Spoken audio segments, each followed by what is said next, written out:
Sorry ass DJ.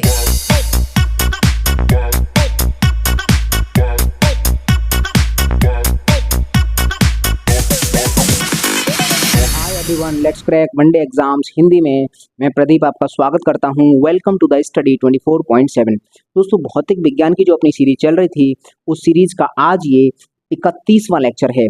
इससे पहले हमारे 30 लेक्चर कंप्लीट हो चुके हैं। इससे पहले वाली जो क्लास थी उस क्लास में हमने समझा कि सर दाब क्या होता है, आखिरकार सर दाब क्या होता है और इसकी क्या परिभाषा है और इसका क्या सूत्र होता है और दाब को कितने भागों में बांटा गया है, इसको हमने डिटेल में पिछली क्लास में देख लिया था। आज की क्लास में हम पढ़ने वाले हैं कि सर दाब होता है दाब। दाब को हमने पिछली क्लास में क्या बताया था? हमने बताया था सर 3 भागों में बांटा है, ठोस का दाब, द्रव का दाब और गैस का दाब। तो आज की क्लास में हम ठोस के दाब को पूरी तरह से खत्म कर लेंगे। तो चलिए हम समझते हैं सर आखिरकार सॉलिड का दाब क्या होता है। तो हमने पिछली क्लास में एक फॉर्मूला देखा था सर दाब का। तो दाब का फॉर्मूला क्या होता है?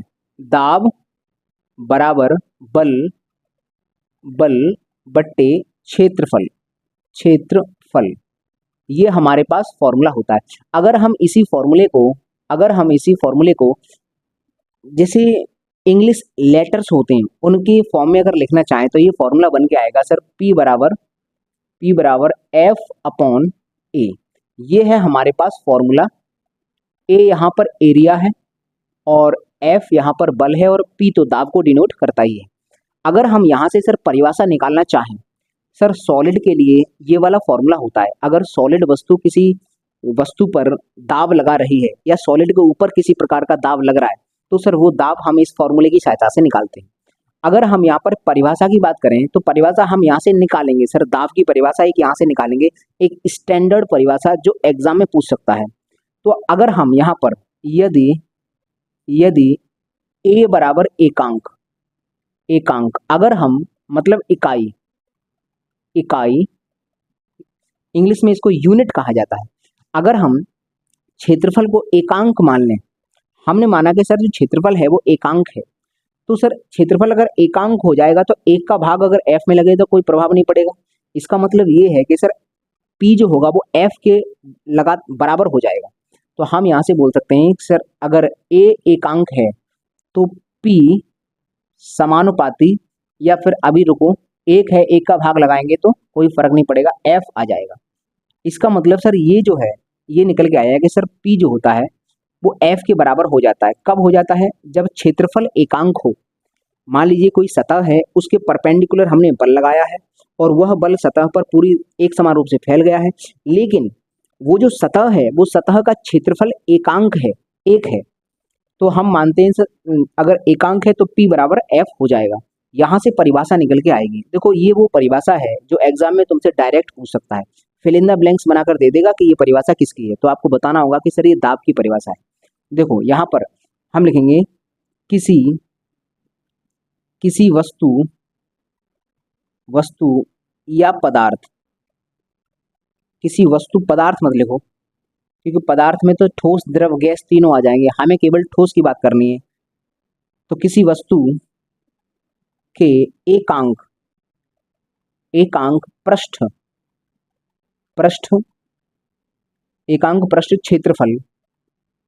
क्षेत्रफल पर लगने वाले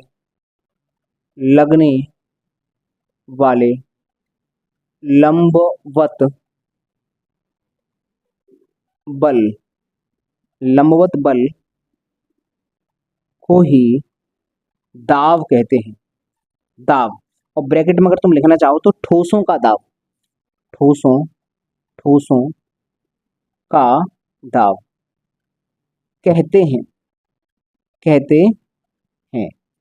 तो ये जो है ना ये दाब, इसको अंडरलाइन मैंने किया है क्योंकि अगर उसको सवाल बनाना होगा तो क्या कर देगा, ये पूरी परिभाषा लिखेगा और यहाँ पर इसको ब्लैंक छोड़ देगा, फिर कहेगा कि इस ब्लैंक में क्या आएगा। इसका मतलब आपसे ये जानना चाहता है कि ये परिभाषा किसकी है। तो हम जानते हैं कि सर ये जो, अब ऐसे ही बोल सकता है सर इकाई क्षेत्रफल में निहित बल दाब कहलाता है। चलो हम एक और बात लिख देते हैं, एक और परिभाषा, इकाई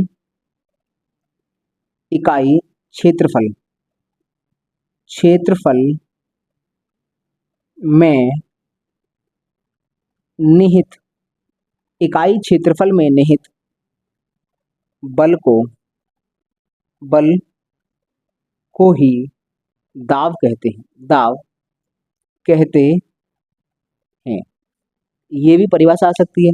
इस तरह से एक लाइन लिख देगा और ये जो दाब है ना, दाब, इस दाब की जगह पर फिल इन द ब्लैंक्स में खाली जगह छोड़ देगा, फिर पूछ लेगा कि यहाँ पर क्या आएगा, तो इस तरह से भी पूछ सकता है।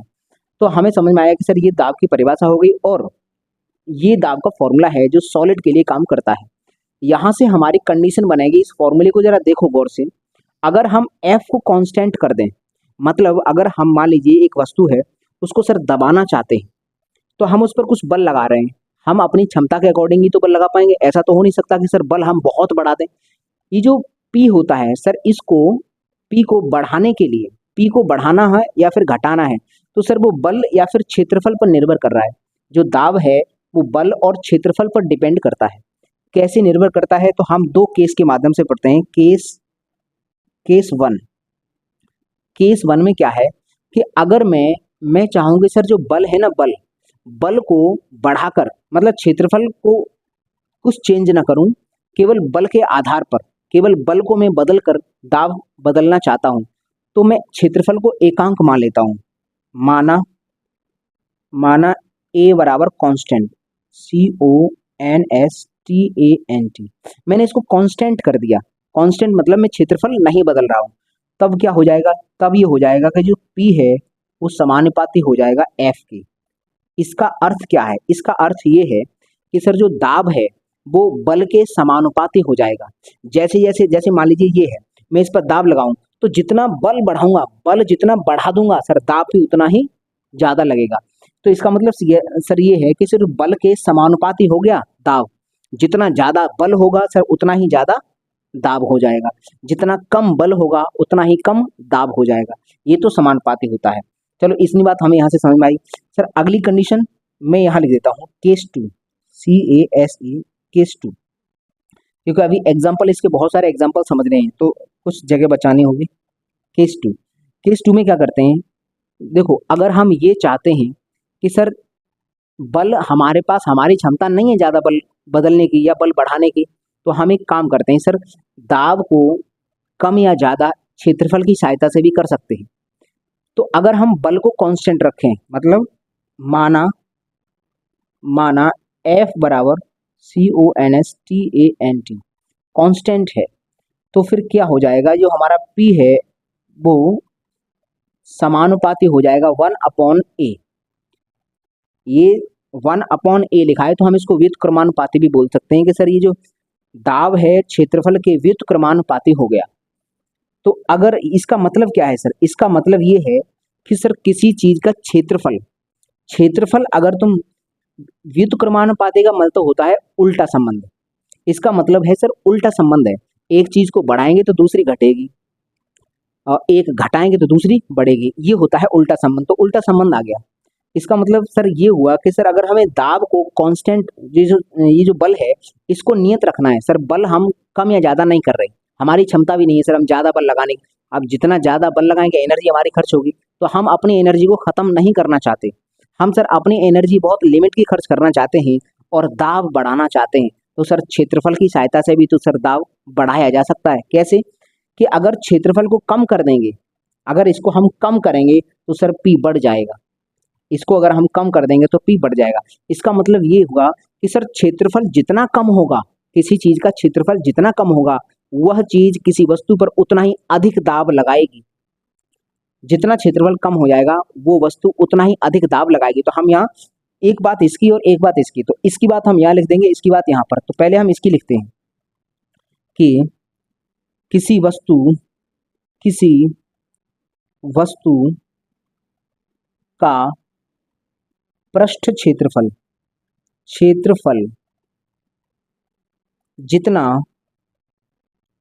जितना कम होगा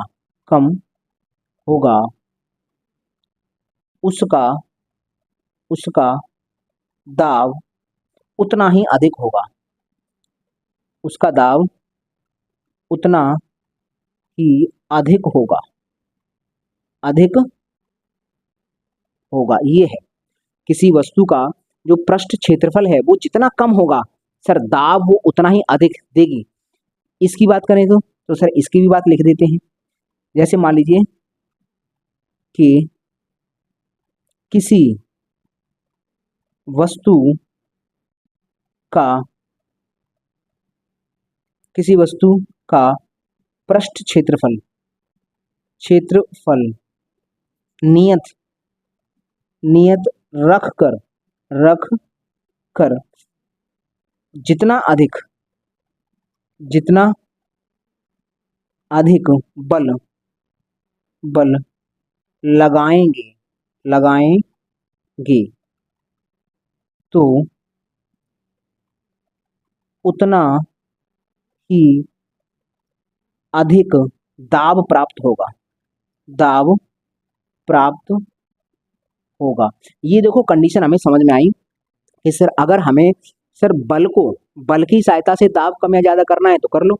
बल जितना बढ़ा दोगे दाब उतना बढ़ जाएगा, बल जितना कम कर लोगे दाब उतना कम हो जाएगा। क्षेत्रफल को सर परिवर्तित करके अगर दाब को कम या ज्यादा करना चाहते हैं तो सर क्षेत्रफल का जैसे उल्टा संबंध होता है। क्षेत्रफल बढ़ाएंगे तो दाब घट जाएगा और क्षेत्रफल कम करेंगे तो दाब बढ़ जाएगा। ये इसका उल्टा संबंध होता है। अब इसके तमाम एग्जाम्पल है कि सर जैसे मान लो चाकू की धार होती है। इसके एक मिनट एक काम करिए, आप पहले इसका स्क्रीनशॉट लीजिए, उसके बाद हमारे पास कम से कम 10 एग्जाम्पल हैं। उन 10 एग्जाम्पल को समझेंगे कि आखिरकार, और 10 के 10 एग्जाम्पल यहीं से। ये तो नॉर्मल सी बात है सर, बल बढ़ाओगे तो दाब बढ़ जाएगा, लेकिन हमें 10 के 10 एग्जाम्पल यहाँ से समझने हैं और वह एग्जाम्पल ही हमारे क्वेश्चन बनकर आते हैं। तो पहले आप इसका स्क्रीनशॉट लीजिए, उसके बाद हम उन एग्जाम्पल्स को समझते हैं। चलिए अब हम उन 10 एग्जाम्पल को समझते हैं कि सर वो 10 एग्जाम्पल क्या हैं। लेकिन उन 10 एग्जाम्पल को समझने से पहले हमें एक नोट पॉइंट पढ़ना होगा। इस नोट पॉइंट को पढ़ने के बाद फिर हम वो एग्जाम्पल्स पढ़ेंगे। देखो नोट पॉइंट क्या होता है कि अगर हम ठोसों में दाब की बात करें, अगर सॉलिड में अगर दाब की बात करेंगे तो क्या होगा, यहाँ पर दाब होता है वो गलनांक के व्युत्क्रमानुपाती होता है। गलनांक ये हम याद रखेंगे कि जो दाब होता है वो गलनांक के व्युत्क्रमानुपाती होता है। गलनांक क्या होता है सर, गलनांक को इंग्लिश में बोलते हैं मेल्टिंग। इसका मतलब है कि वह ताप, जिस ताप पर कोई वस्तु पिघल जाती है उसको उस वस्तु का गलनांक कहते हैं। तो अगर हमें यहाँ गलनांक समझना होगा, गलनांक क्या है, गलनांक, अगर हमें गलनांक समझना है, देखो इस गलनांक को डिटेल में हम समझेंगे केमिस्ट्री में, लेकिन हम यहाँ पर भी थोड़ी सी जानकारी देते हैं। गलनांक क्या होता है, इसको इंग्लिश में बोलते हैं मेल्टिंग, इस और साधारण भाषा में इसको बोलते हैं पिघलना। तो इसका मतलब है कि एक हम यहाँ लिख देते हैं कि वह ताप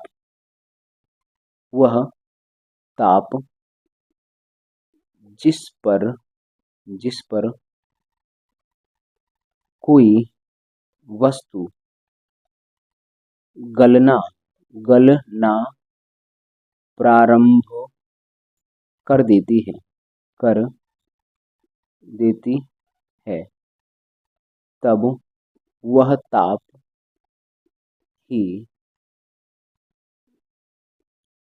तब वह ताप ही उस वस्तु का गलनांक कहलाता है।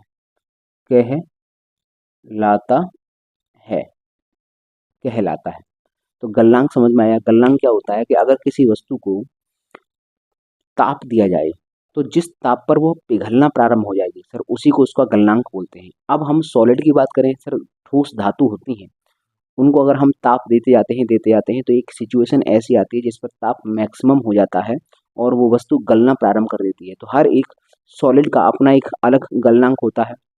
गलनांक का और दाब से अगर रिलेशन देखें तो गलनांक और दाब में ये वाला रिलेशन होता है, उल्टा संबंध है। मतलब जितना दाब बढ़ाएंगे सर गलनांक उतना घट जाएगा, अगर इस वैल्यू को बढ़ाएंगे तो गलनांक घट जाएगा। मतलब हमने जैसे मान लो बर्फ़ का टुकड़ा नॉर्मल रखा है तो अभी इतना जल्दी नहीं पिघलेगा, लेकिन अगर हम इस पर दाब बढ़ा देंगे, अगर हमने दाब बढ़ा दिया तो फिर जल्दी पिघलना प्रारंभ हो जाएगा, वो कम ही ताप पर पिघल जाएगा क्योंकि गलनांक उसका घट जाएगा। मान लीजिए किसी वस्तु का गलनांक, एग्जाम्पल में मानता हूँ गलनांक मान लीजिए उस वस्तु का 0 डिग्री सेंटीग्रेड है। मान लीजिए कि 0 डिग्री सेंटीग्रेड पर वो गल जाता है और अब उसका गलनांक घट के चलो 10 कर लेता हूँ, उदाहरण के तौर पर मैं 10 कर लेता हूँ, 0 से तो माइनस में फिर जाएगा, फिर आप समझ नहीं पाओगे। मान लीजिए कि गलनांक उसका 10 है और यहाँ पर हमने दाब जो लगाया है, मान लीजिए दाब है हमारा 5 पास्कल, 5 पास्कल दाब था और 5 पास्कल दाब पर वो 10 डिग्री सेंटीग्रेड, जो 10 डिग्री सेंटीग्रेड टेम्परेचर है, इस पे वो गल गया।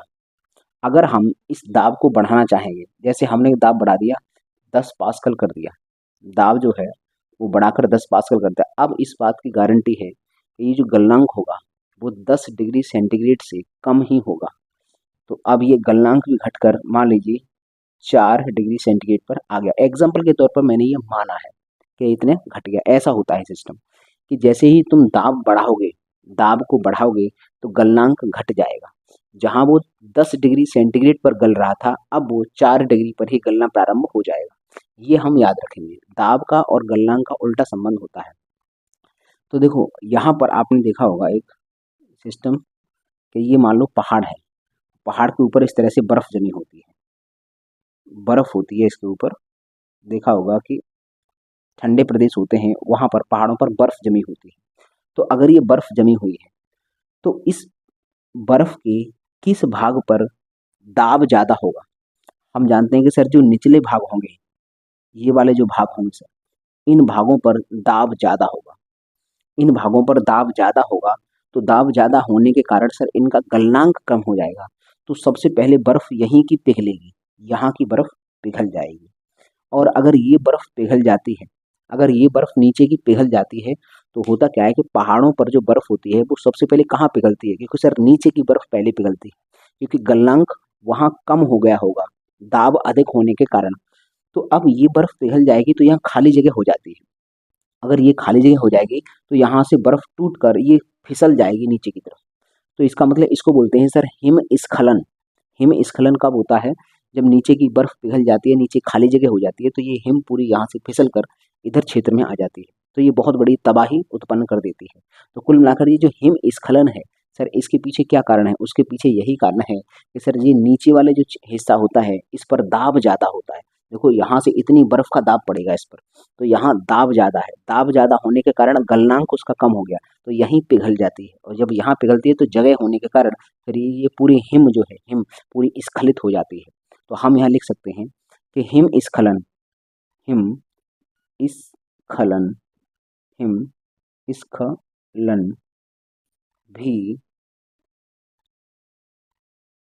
कम गलनांक के कारण होता है क्योंकि हिमखंड पर नीचे दाब अधिकतम होता है, दाब अधिकतम होता है तथा गलनांक न्यूनतम हो जाता है, न्यूनतम हो जाता है। हमने इतनी बात लिख दी कि जो हिमस्खलन होता है सर, उस हिमस्खलन के पीछे क्या कारण है? सर यही कारण है कि सर बर्फ का जैसे जैसे नीचे का हिस्सा आता है उस पर इतनी पूरी बर्फ का दाब पड़ता है, तो दाब यहाँ ज़्यादा होगा।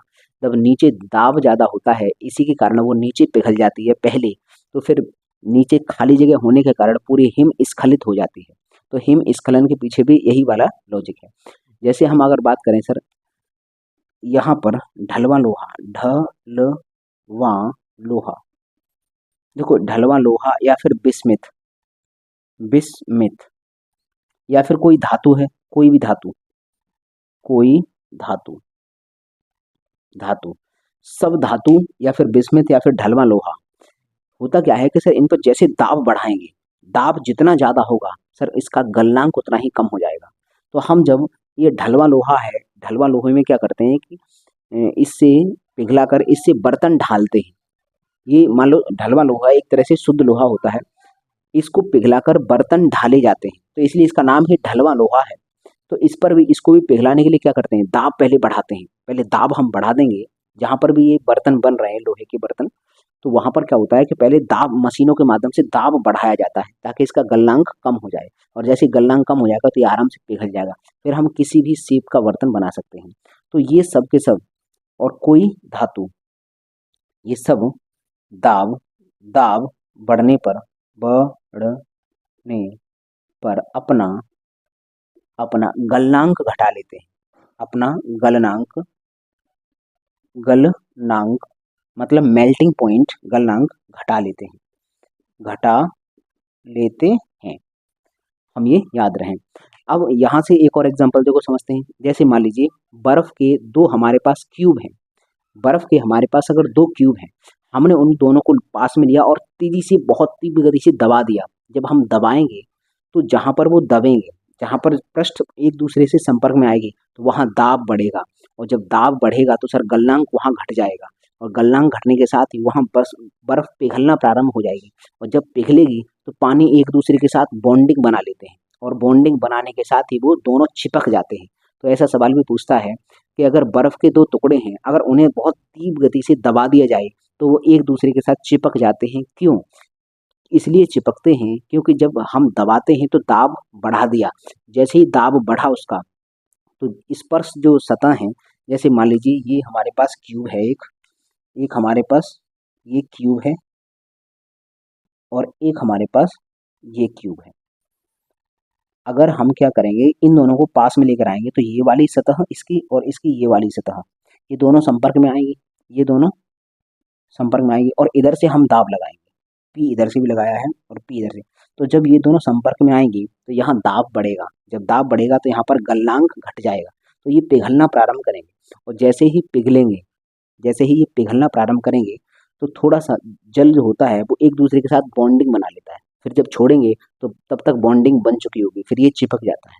तो हम कहेंगे एक यहाँ से कि बर्फ, दो बर्फ के टुकड़े, दो बर्फ के टुकड़े आपस में आपस में दबाए दबाए जाते हैं तो वे चिपक जाते हैं, चिपक जाते हैं, चिपक जाते हैं। क्यों? क्यों होता है?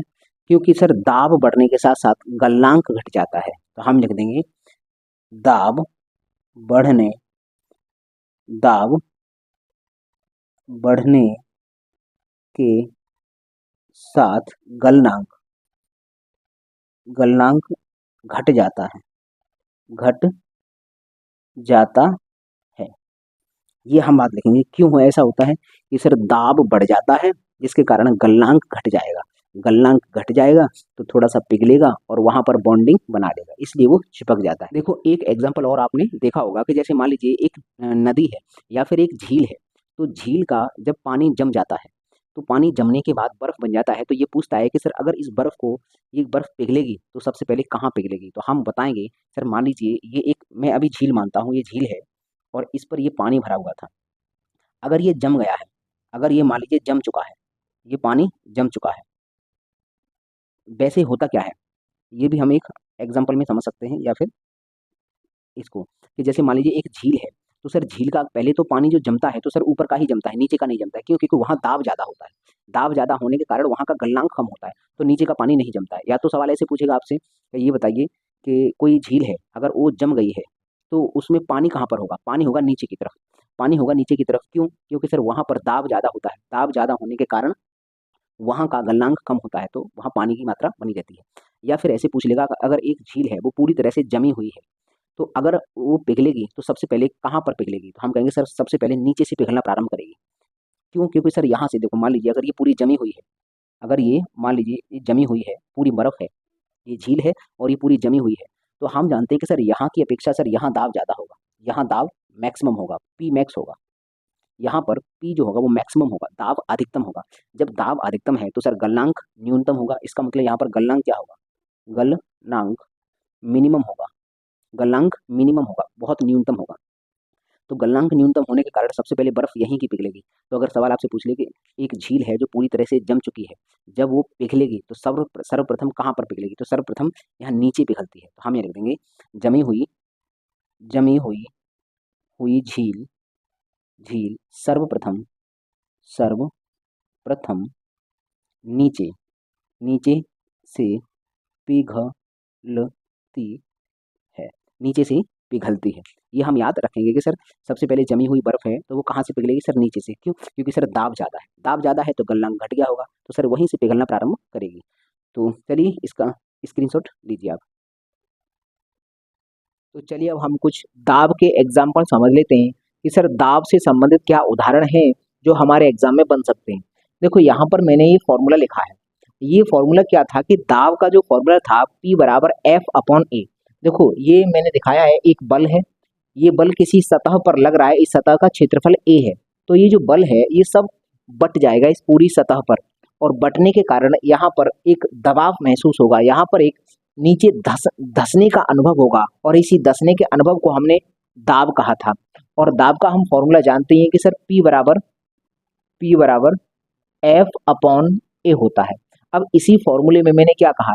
मैंने ये कहा है कि सर बल को हम स्थिर रखना चाहते हैं, बल के साथ हम किसी प्रकार की छेड़खानी नहीं करना चाहते, बल को हम ना तो कम करना चाहते ना बढ़ाना चाहते हैं, लेकिन फिर भी हमको सर दाब ज़्यादा प्राप्त करना है। तो अगर आप इसको कांस्टेंट रखना चाहोगे तो सर एरिया को कम या ज़्यादा करना पड़ेगा। तो हम एरिया को बदल कर दाब को बदल सकते हैं। वही मैंने लिखा है कि यदि बल नियत रखा जाए, बल जो होगा वो कांस्टेंट रखा जाए, बस एरिया को परिवर्तित किया जाए तो दाब भी कम या ज़्यादा हो जाता है। ये जो है ये दाब और एरिया में व्युत्क्रमानुपाती का संबंध है। व्युत्क्रमानुपाती का संबंध का मतलब होता है सर उल्टा संबंध। अगर हम एक चीज को बढ़ाएंगे तो दूसरी घटेगी, और इसे घटाएंगे तो ये वाली बढ़ेगी। ये होता है उल्टा संबंध। जैसा कि यहाँ से आपको दिख रहा है, अगर आप इसको मैथमेटिकली समझना चाहो तो यहाँ देखो एक एग्जांपल से समझ सकते हैं। जैसे मान लीजिए हमारे पास 0.5 लेकर आना है, अगर हम वैल्यू को 0.5 लाना चाहते हैं तो फ्रैक्शन इसका 1/2 होगा। 1/2 मतलब अगर हम 2 का भाग लगाना चाहें, 0.50 कर लेते हैं, 2 का अगर इसमें भाग लगाएंगे तो 0.50 आ जाएगा। अगर हम ये चाहते हैं कि सर यहाँ पर वैल्यू छोटी आ जाए, 0.25 लाना चाहते हैं, तो इस वैल्यू को, ये जो लिखा है 2, इस 2 को बढ़ाकर यहाँ 4 करना पड़ेगा।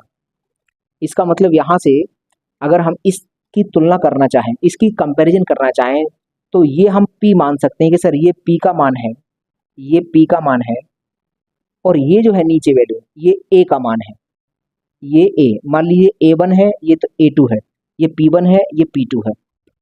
अब हम जरा इस चीज को यहाँ पर अप्लाई करके देखते हैं। देखो A1 पहले 2 था, अब हमने 4 कर दिया, मतलब इसकी वैल्यू को बढ़ाया, तो हमारे पास P में क्या अंतर हुआ? P1 कितना था? 0.50। अब कितना हो गया सर? P2 कितना हो चुका है सर? P2 हो चुका है 0.25, मतलब घट गया। इससे ये छोटी वैल्यू है, तो हमें यहाँ समझ में आएगा सर इसको अगर बढ़ाएंगे तो सर ये वैल्यू घटती है, और अगर इसको घटाएंगे तो फिर ये वैल्यू बढ़ जाएगी। तो ये हम जानते हैं, ये वाला यही संबंध होता है यहाँ पर, जस्ट उल्टा संबंध। अगर क्षेत्रफल किसी चीज का एरिया है, एरिया को अगर कम करेंगे तो दाब बढ़ जाएगा। मतलब एरिया ये अपॉन में रखा है, एरिया को जितना छोटा करेंगे सर दाब उतना ज़्यादा हो जाएगा, और एरिया सर जितना बढ़ाना चाहेंगे, जितना बढ़ाएंगे तो दाब उतना ही कम हो जाएगा, क्योंकि इनमें जस्ट उल्टा संबंध है।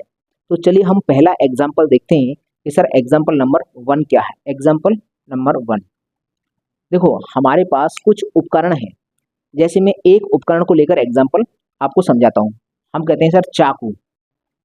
आपने यदि घर में चाकू देखा होगा तो देखो चाकू क्या हो जाता है कि कुछ समय के बाद उसकी जो धार होती है वो धार खत्म हो जाती है, तो ब्लंट हो जाता है। इंग्लिश में उसको ब्लंट बोलते हैं।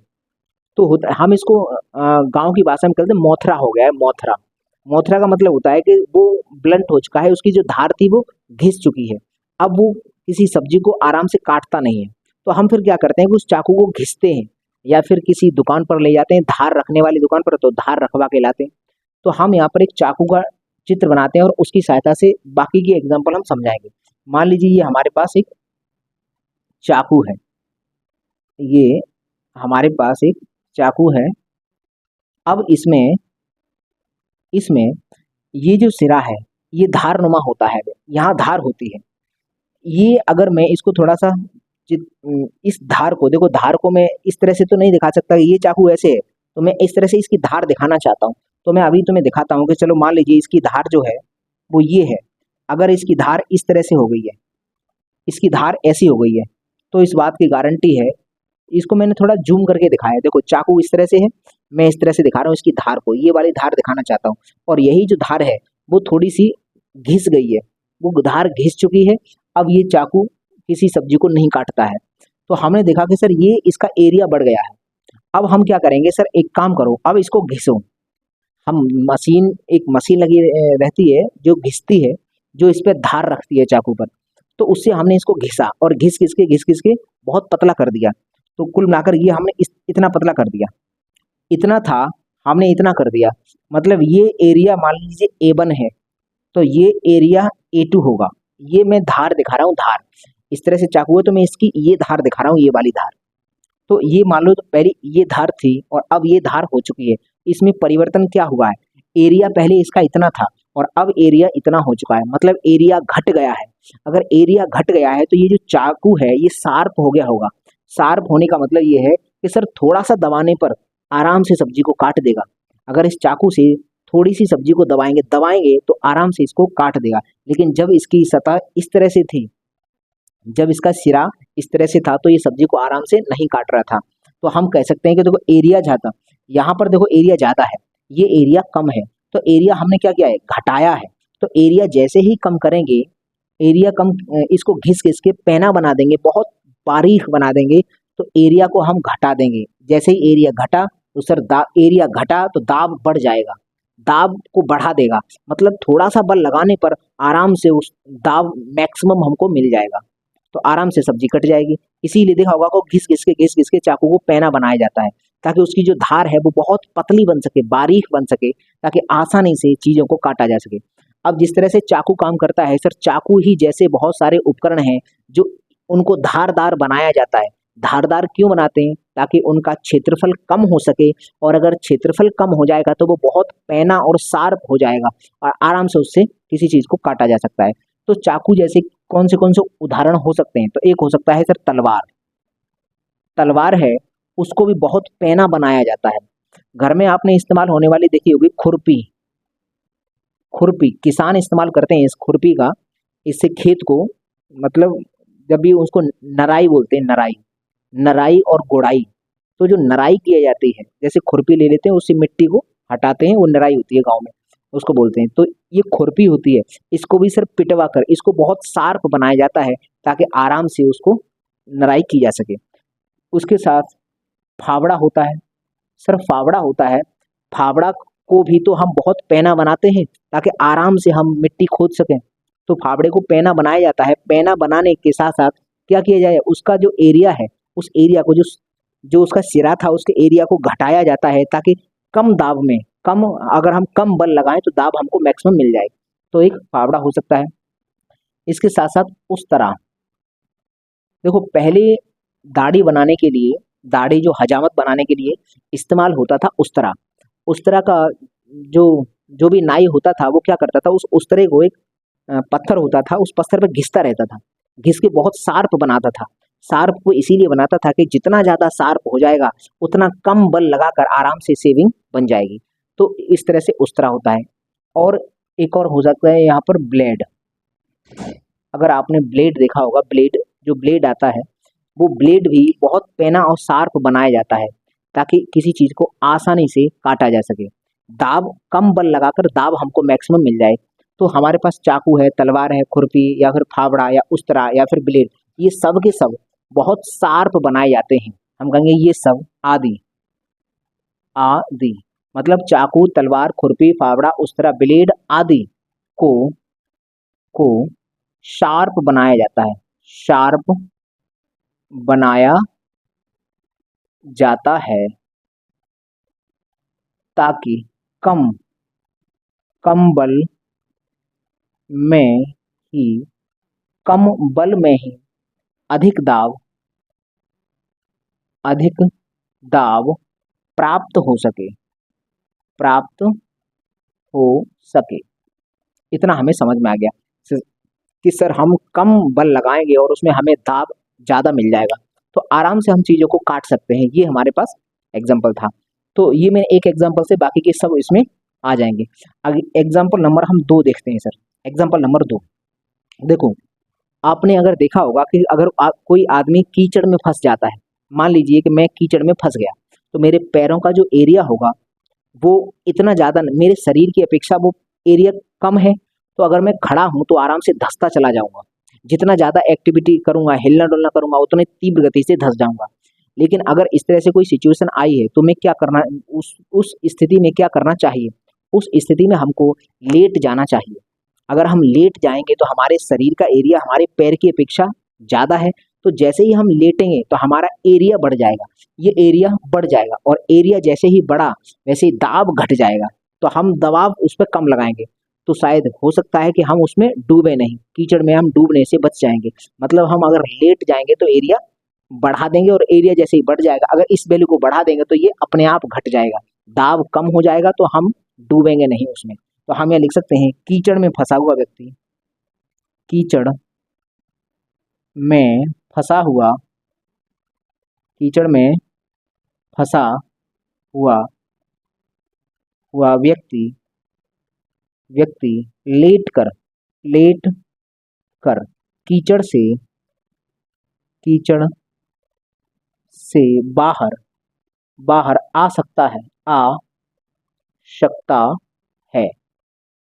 यहाँ हमें समझ में आ गया कि अगर कीचड़ में कोई व्यक्ति फंस गया है तो वो लेट जाए, हाथों को भी फैला ले और पैरों को भी फैला ले, तो एरिया बढ़ जाएगा, इसकी सहायता से वो धीमे धीमे करके बाहर आ सकता है। तो अगला, ये 2 एग्जाम्पल हुए, ऐसे ही हमारे 10 एग्जाम्पल हैं, हमें समझने हैं। तीसरा एग्जाम्पल क्या है? देखो, अगर आपने गौर से देखा होगा, कैसे ट्रैक्टर को अगर गौर से देखा होगा, अगर उसके पहियों को गौर से देखा होगा, तो पता होगा कि सर पीछे का पहिया बड़ा बनाया जाता है और आगे का पहिया हल्का मतलब छोटा बनाया जाता है और पतला भी होता है। ऐसा क्यों करते हैं सर? इसके पीछे लॉजिक क्या है? देखो, ट्रैक्टर में भी ऐसे ही होता है, और जेसीबी होती है उसमें भी सर यही होता है, पीछे का पहिया बड़ा होता है और आगे का पहिया छोटा होता है। आगे का पहिया इनका क्यों छोटा होता है? देखो, आगे ट्रैक्टर में आपने देखा होगा सर, आगे की तरफ ज़्यादा वजन नहीं होता है, पूरा वजन ट्रैक्टर में पीछे की तरफ होता है। तो अधिक वजन होने के कारण इधर दाब अधिक लगेगा, और अगर दाब अधिक लगेगा और पहिया पतला है तो धंसने का खतरा है, वो धंस सकता है। तो वो धंसे ना, इसलिए पीछे के पहियों को मोटा बनाते हैं। मोटा बनाने के पीछे क्या होगा? एरिया बढ़ जाएगा। जितना ज़्यादा मोटा पहिया होगा उसका एरिया उतना ही ज़्यादा होगा, और एरिया ज़्यादा है, अगर एरिया ज़्यादा है तो दाब कम होगा, मतलब दाब का जो प्रभाव हो जाएगा, जो अधिक दाब लग रहा होगा वो कम अब महसूस होगा, ट्रैक्टर धंसेगा नहीं। इसीलिए हम पीछे के पहियों को मोटा बनाते हैं। तो हम यहाँ लिखेंगे, ट्रैक्टर तथा जेसीबी का पिछला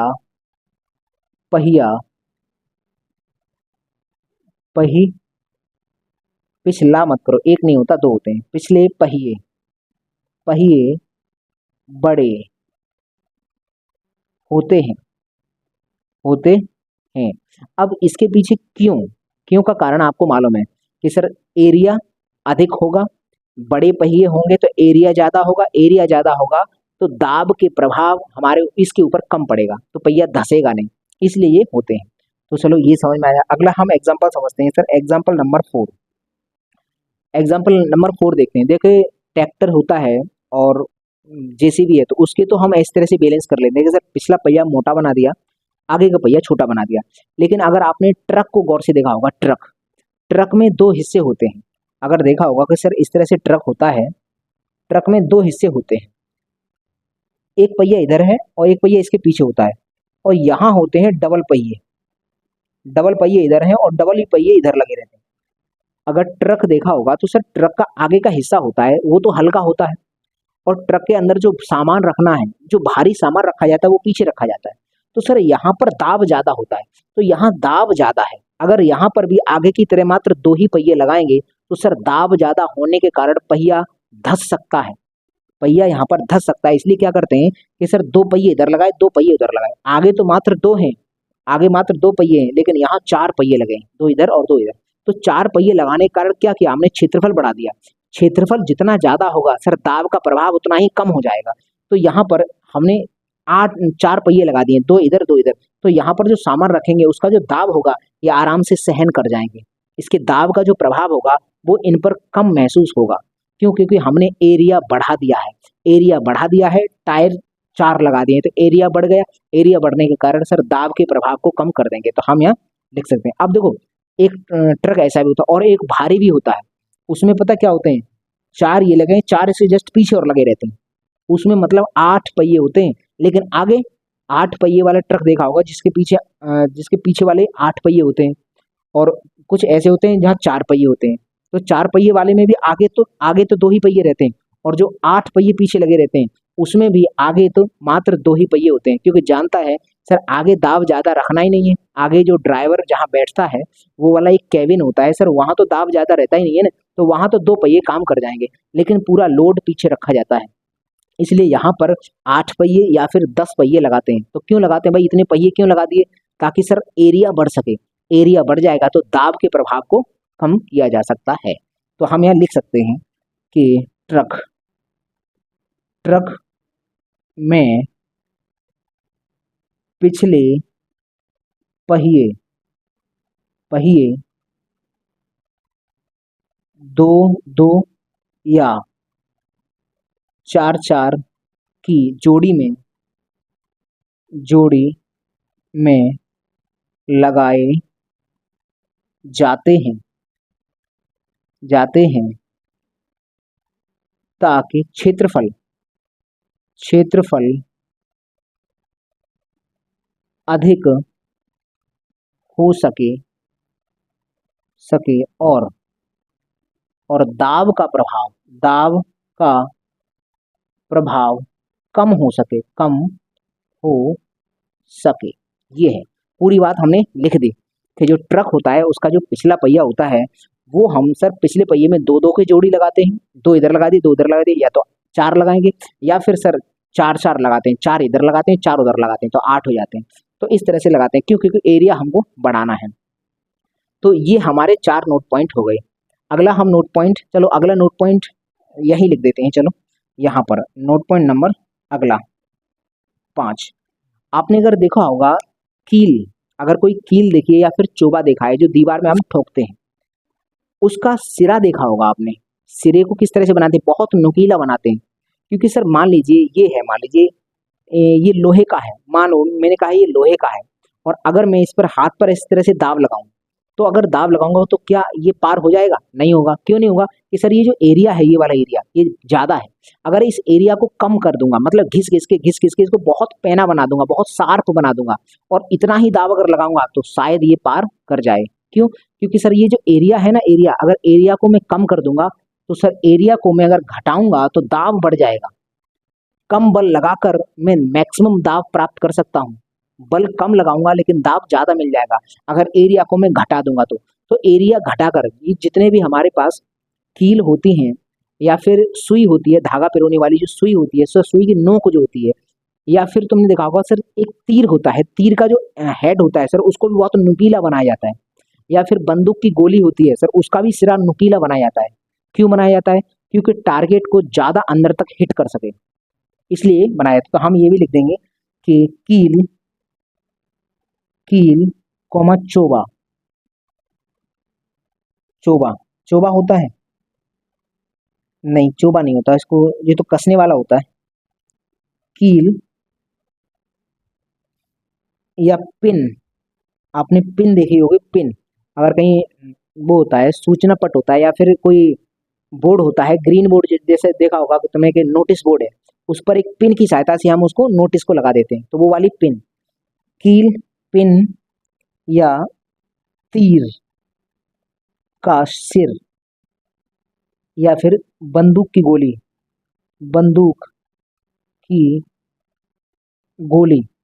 या आपने देखा होगा सुई या फिर भाला भाला इन सब को मैंने एक ही बार में सब लिख दिए। इन सब का एरो हेड होता है वो बहुत नुकीला बनाया जाता है। सर नुकीला क्यों बनाते हैं? मान लीजिए ये है सर, एरिया भी ज्यादा है तो ये किसी में अभी धसेगा नहीं, लेकिन अगर इसी का एरिया बहुत घटा, इसको घिस घिस के अगर पैना कर दूंगा, बहुत पैना कर दूंगा, तो ये आराम से किसी चीज में पार हो सकता है। तो इसीलिए ये जो है, इस सब का जो हेड होता है वो बहुत नुकीला शार्प बनाया जाता है। नुकीला बनाने से होता क्या है, एरिया घट जाता है। एरिया अगर घट जाएगा तो दाब मैक्सिमम हो जाएगा। इसका मतलब एरिया घटाकर दाब को हम अधिकतम कर लेते हैं। कम बल लगाकर ही अधिकतम दाब मिल जाता है। तो अगर जैसे मान लीजिए भाला है, बहुत पहना है, तो आराम से अगर फेंकेंगे तो किसी भी लक्ष्य को भेद देगा। जैसे बंदूक की गोली है, उसके आगे का जो सिरा है वो नुकीला बनाते हैं ताकि अगर टारगेट पर जाए तो उसको आराम से भेद दे। इस तरह से ये सब नुकीले बनाए जाते हैं। तो हमें लिख देंगे, ये सब लिख दिया, भाला के सिरे सिरे नुकीले नुकीले बनाए जाते हैं। अब इस क्यों का जवाब है तुम्हारे पास। सर नुकीले बनाएंगे तो एरिया कम करना पड़ेगा, घिसना पड़ेगा, इस एरिया को घटाना पड़ेगा। एरिया घटाएंगे तो दाब हमको मैक्सिमम मिल जाएगा। अगर हम बल कम ही लगाना चाहते हैं तो बल को तो जितना हमारी क्षमता उतना ही लगाएंगे, लेकिन उतने बल पर ही वस्तु आर पार हो सकती है। तो ये हो गए हमारे 5 नोट पॉइंट। अभी 5 नोट पॉइंट और बचे हैं, पहले आप इसका स्क्रीनशॉट लीजिए, उसके बाद हम उनको भी समझते हैं। तो चलिए स्क्रीनशॉट लीजिए। तो चलिए अब हम आगे एग्जाम्पल समझ लेते हैं। तो देखिए एग्जाम्पल नंबर हमारा 6 है। अगर आपने देखा होगा कि जो रेल की पटरी होती है, आपने इस तरह से देखा होगा कि सर ये हमारी रेल की पटरी है, लेकिन इन रेल की पटरियों को स्लीपर, एक सीमेंट के स्लीपर होते हैं, उन स्लीपर पर बिछाया जाता है। सर इसके पीछे क्या कारण है? जो रेल की पटरियां होती हैं, अगर हम चाहें तो सर सीधा सीधा रख दो उसको। अगर हम सीधा सीधा रख देंगे तो एरिया कम होगा, उनका जो एरिया होगा वो कम होगा। जैसे मान लीजिए ये है पतली सी एक पटरी है, अगर इसको सीधा सीधा रखेंगे तो ये धस सकती है।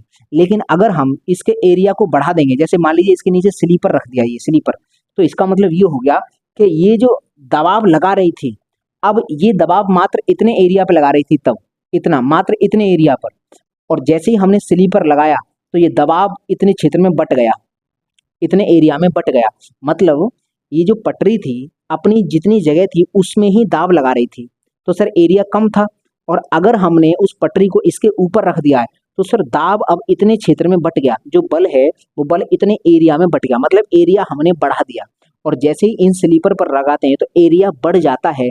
तो एरिया बढ़ने के कारण जो दबाव होता है उसका प्रभाव कम हो जाता है, तो ट्रेन धंसती नहीं है। तो हम इनको बोलते हैं स्लीपर। ये जो होते हैं सीमेंट के स्लीपर, सीमेंट के स्लीपर। ये जो रेलगाड़ी के लिए जो पटरी बिछाई जाती है, तो पटरी को इस सीमेंट के स्लीपर पर ही बिछाया जाता है। तो क्यों बिछाया जाता है मैंने बता दिया, क्योंकि सर पटरी तो बहुत पतली होती है, मान लीजिए इतनी पतली है तो ये इतने ही एरिया पर बल लगाती है। लेकिन अगर मैंने नीचे स्लीपर लगा रखा है तो ये बल जो है ना वो पूरी स्लीपर पर बट जाएगा। तो ये जो इतना वाला एरिया पर जो बल लगा रही थी पटरी, वो अब इस पूरे स्लीपर पर बट चुका है बल।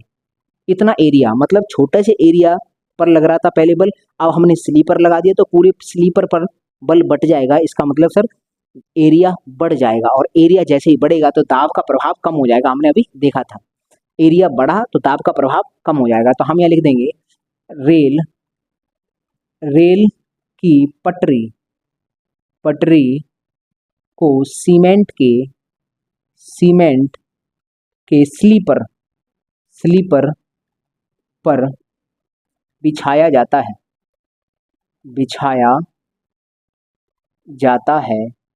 जिससे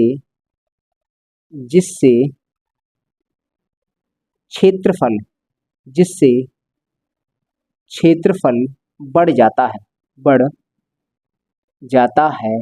और दाब का प्रभाव कम हो जाता है और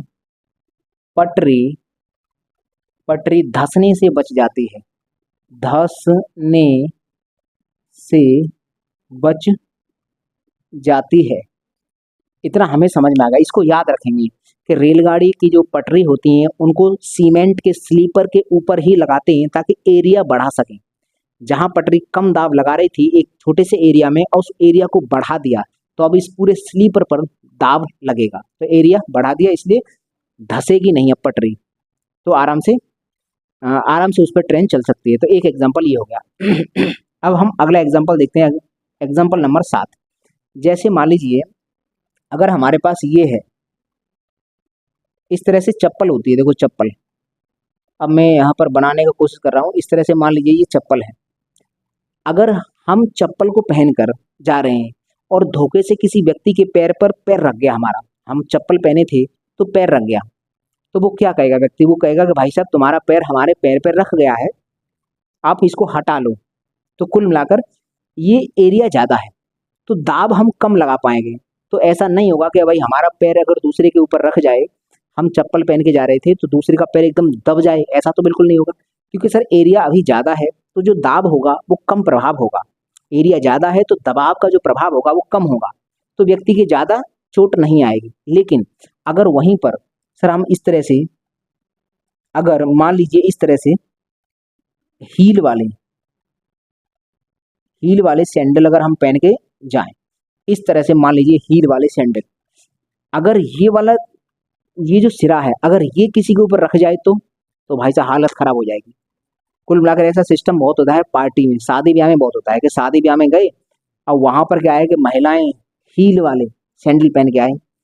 ये जो पुरुष होते हैं वो तो बेचारे चप्पल या जूता पहन के आते हैं, तो उनका तो एरिया ज़्यादा होता है, पैर के ऊपर पैर रख जाएगा तो कोई दिक्कत नहीं, क्योंकि भाई साहब वो बता देंगे अरे तुम्हारा पैर रख गया हटा लो। एरिया ज़्यादा है तो दबाव अभी हमें कम कम महसूस हो रहा है। लेकिन अगर किसी महिला का ये सैंडल रख गया तो हालत खराब कर देगा भाई साहब, क्योंकि इसका देखो एरिया कितना होता है, इसका एरिया देखो यहाँ एरिया कितना है, एरिया बहुत कम है। एरिया अगर बहुत कम है तो दबाव होगा ज़्यादा, दबाव ज़्यादा होगा तो पैर को घायल कर सकता है। तो कुल मिलाकर ये जो है ये भी एग्जाम्पल किसका है कि सर दाब को अगर हमें बढ़ाना है या बढ़ जाता है, ये एरिया घटाने से दाब बढ़ गया, तो हम यहाँ लिख देंगे चप्पल की अपेक्षा हील वाला सैंडल अधिक घातक होता है। देखो शब्द मैंने बड़े भारी भारी शब्द लिख दिए हैं, घातक होता है। अब तुम समझोगे कि घातक का कोई युद्ध चल रहा है तो घातक होता है, अरे घातक होता है, समझो इस बात को। ये एरिया ज़्यादा है तो दबाव ये कम लगाएगी, एरिया कम है तो दबाव ज़्यादा लगेगा। घातक क्या है? हमारे पैर को घायल कर सकता है। समझ में आ गया?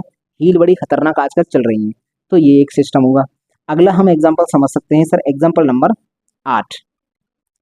एग्जाम्पल नंबर देखो आज क्या है, 8 देखते हैं। हाँ एक एग्जाम्पल और है, जैसे मान लीजिए कि अगर मैंने इस तरह से हाथ कर लिया और किसी के मतलब यहाँ बैक पर पीठ पर मार दिया इस तरह से, मान लीजिए 50 न्यूटन का बल लगाकर मैंने इस तरह से मार दिया, एक तो ये सिस्टम हुआ। दूसरा मैंने बनाया इस तरह से एक घूंसा बनाया और उसमें देखो अंगूठा भी मैंने ऐसे निकाल लिया, अंगूठा नहीं निकाला तो मैंने इस वाली बीच वाली उंगली को थोड़ा सा ऊपर उठा लिया। अगर मैं इस तरह से घूंसा मारूंगा तो फिर देखो एरिया कितना कम हो गया है, पहले एरिया इतना था, तो अगर इतना ऐसे धक्का मारूंगा तो शायद उसको दबाव तो होगा लेकिन इतना ज़्यादा नहीं लगेगा। लेकिन अगर वहीं पर मैं इस तरह से कर लूंगा, मतलब या तो ऐसे कर लूंगा कि अंगूठा को निकाल लूँ, अंगूठे को निकाल कर देखो एरिया कम है इसका, लगेगा तो ज़्यादा लगेगा। या फिर ऐसा करूँ कि बीच वाली उंगली को थोड़ा सा उठा लिया जाए, बीच वाली उंगली को थोड़ा सा उठा लिया जाए और इस तरह से फिर ये जो एरिया होगा अगर हम इस तरह से मारें किसी में तो ये जो एरिया होगा वो कम हो चुका है, और एरिया कम होगा तो लगेगी ज़्यादा। तो जिस झापड़ की अपेक्षा घूंसा ज़्यादा लगता है। मान लीजिए किसी की थप्पड़ मारा जा रहा है गाल पर, थप्पड़ की जगह घूंसा मार के देखो, अगर घूंसा मार के देखेंगे तो हालत खराब हो जाएगी। तो कुल मिलाकर थप्पड़ का एरिया ज़्यादा होता है तो दबाव कम दे रहा है, लेकिन अगर घूंसा बना लिया है तो सर एरिया कम हो गया, दबाव ज़्यादा होगा। तो हम यहाँ लिख सकते हैं कि थप्पड़ की अपेक्षा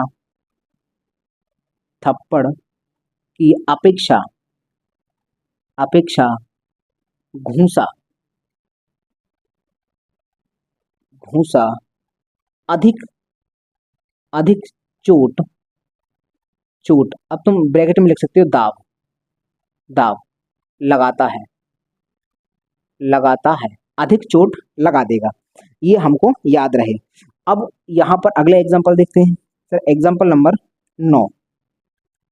जैसे आपने देखा होगा सर, एरोप्लेन होता है, एरोप्लेन का जो ब्लेड होता है उसकी जो सिरे होते हैं वो बहुत पैने बनाए जाते हैं। एरोप्लेन के ब्लेड के सिरे भी बहुत पैने बनाए जाते हैं, और उनका जो हेड होता है, अगर एरोप्लेन अगर किसी ने देखा हो तो इस तरह से देखा होगा, देखो यहाँ तो सिर होता है उसका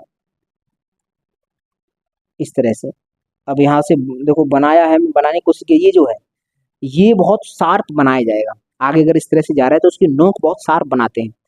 और दूसरा तुमने देखा होगा कि सर सैटेलाइट होती है तो उसका भी सर सिरा होता है, वो नुकीला बनाया जाता है। नुकीला इसलिए बनाते हैं ताकि जब हवा में जाएगा तो सर दबाव हवा का ज़्यादा ना लगे, इसलिए उस हेड को नुकीला बना दो, एरिया घटा दो उसका। अब तुम ऐसे खुद मान लो कि अगर मान लीजिए मेरे पास एक छाता है, छाता, उस छाते को मैं खोल लूँ और फिर ऐसे लेके भागूं, तो तुम देखोगे कि भागना मुश्किल हो जाएगा। क्यों? क्योंकि सर जो हवा, जो एरिया बढ़ा दिया है हमने, एरिया बढ़ा दिया है, तो सर जो हवा पीछे की तरफ लगेगी वो रोकेगी, हमें आगे भागने नहीं देगी। अगर हम वहीं पर क्या करें, छाता को इकट्ठा कर लें, इकट्ठा करके फिर हम भागें और उसमें भी नोक आगे कर लें, उसकी नोक, और फिर भागें, तो कोई भागने में दिक्कत आएगी? नहीं आएगी। तो हुआ क्या था, जब छाता फैल गया था तो एरिया बढ़ गया था, और जब छाता इकट्ठा हो गया तो सर एरिया कम हो गया, और हमने आगे नोक कर लिया, छाते की नोक, फिर हम लेके उसको भाग रहे हैं तो आराम से फिर हम भाग सकते हैं। तो वही है कि एरोप्लेन, एरोप्लेन की ब्लेड, ब्लेड कॉमा, एरोप्लेन के ब्लेड कॉमा हेड, HEAD, नुकीला। अच्छा, इसके अलावा ब्लेड कॉमा हेड तथा, तथा उपग्रह, उपग्रह का सिर नुकीला बनाते हैं, नुकीला बनाते हैं ताकि के हवा के दबाव को कम किया जा सके। इतना हो गया, ये है हमारे पास। अब हमारे पास एक एग्जांपल और है, लास्ट एग्जांपल नंबर 10। जैसे अगर तुम कहीं पर भी सूटकेस लेके गए हो, सूटकेस या फिर बैग, जब बैग लेकर जाते हो तो उसका जो उठाने वाला जो होता है उसको पट्टी, चौड़ी पट्टी बनाते हैं। सर चौड़ी पट्टी बनाने का मतलब क्या है? वहाँ पतला भी लगा सकते हैं। मान लीजिए, देखो आप इसको एग्जाम्पल के तौर पर समझो, तुम इसका एग्जाम जो प्रैक्टिकल है वो घर पर भी कर सकते हो। क्या करना, एक बैग लेना, उस बैग में सूतली बांधना, पतली सी, जो बहुत हैवी सूतली आती है उसको बांध लेना, और उसको ऐसे बांध लेना, और दूसरी में एक चौड़ी पट्टी बांध लेना। फिर दोनों में समान वजन रख के उठा के प्रयास करना। अगर समान वजन रख के हम उठाएंगे तो जिसकी सर पट्टी चौड़ी होगी वो दबाव कम डालेगी और ये हाथ को हमें ज़्यादा चोटिल नहीं करेगी। लेकिन इसकी अगर पतली थी, वो जो हमने बता, सूतली बहुत पतली हमने इस बांध ली थी और उठा लिया है, तो दबाव यहाँ ज़्यादा लगेगा। दबाव ज़्यादा लगने के कारण ऐसा हो सकता है कि सर उस जगह पर लाल निशान पड़ जाए, खून का पड़ सकता है निशान, और उस जगह पर खून का संचालन कम हो जाए, तो फिर हटाएंगे तो लाल निशान पड़ जाएगा। तो ये वाला जो होगा, इसमें हुआ क्या कि सर वो पतली सूतली थी, तो पतली थी, एरिया उसका कम था, लेकिन हमने यहाँ पर उसका हैंडल चौड़ा बनाया। चौड़ा बनाने के आराम से पकड़ जाएगा, तो हम थकते भी नहीं और हमारे हाथ में भी चोट नहीं लगती है। तो हम यहाँ लिखेंगे सूटकेस, सूटकेस तथा बैग, बैग के हैंडल, हैंडल चौड़ी, चौड़ी पट्टी, पट्टी के बनाए जाते हैं। तो क्यों बनाए जाते हैं भाई साहब? इसीलिए बनाए जाते हैं ताकि चौड़ी पट्टी के बनाएंगे तो क्षेत्रफल बढ़ जाएगा, दबाव का जो दाब होगा वो दाब का प्रभाव कम हो जाएगा। दाब का प्रभाव कम होगा तो आराम से बिना थके हम उठा के ले जा सकते हैं सामान को। तो ये हुए हमारे 10 एग्जाम्पल। यहाँ पर ये जो ठोसों का दाब था वो हमने पूरी तरह से समाप्त कर दिया है। तो आज की क्लास में हम इतना ही रखते हैं। देखो अगली क्लास आएगी द्रव का, द्रव में दाब, किसी वस्तु को द्रव में रखेंगे तो उसमें कितना दाब लगेगा, वहाँ पर कुछ नियम भी आएंगे, द्रव दाब के नियम आएंगे, उसमें पास्कल का नियम भी आएगा, उसको भी हम पढ़ेंगे। हाइड्रोलिक प्रेस क्या है, हाइड्रोलिक ब्रेक क्या होता है, वो भी हम वहाँ पर डिटेल में पढ़ेंगे। तो आज की क्लास में बस इतना ही रखते हैं, आप इसका स्क्रीनशॉट लीजिए। अब मुझे दीजिए इजाज़त, मैं मिलता हूँ आपको अगली वीडियो में, तब तक के लिए नमस्कार दोस्तों।